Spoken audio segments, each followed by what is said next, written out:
មានរឿងជាច្រើននៅក្នុងចិត្តធ្វើឲ្យខ្ញុំកាន់រៀងរាល់ថ្ងៃតែហេតុអ្វីខ្ញុំមិនអាចមានក្តីសុខដូចអ្នកដទៃមានរឿងជាច្រើនមិនចេះចំ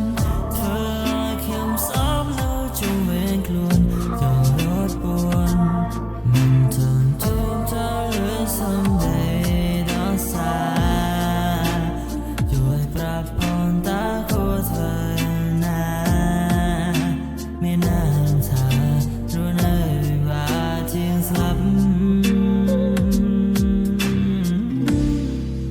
แบบนี้ก็รู้สึกรัง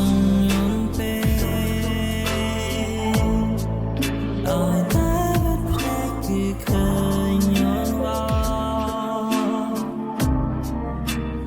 อันนั้นลงคลอนให้แต่มีเริ่มย้อนสอบแต่รูปเพียบอ่อนอ่อนน่าทรมานก็บาดเจ็บแน่แต่กูจะอ่อนหรือเจ็บខ្លួនឯងតើអូនកំពុងសំដែងឬពិតមើលចិនអូនឡើងធ្លុខ្ញុំដែលធ្លាប់ต้องចិត្តតែចង់ក្បែរចង់ស្និទ្ធមើលฉันមានអារម្មណ៍សែនខ្លាចសោកសៅប្រសាសោកសៅប្រសា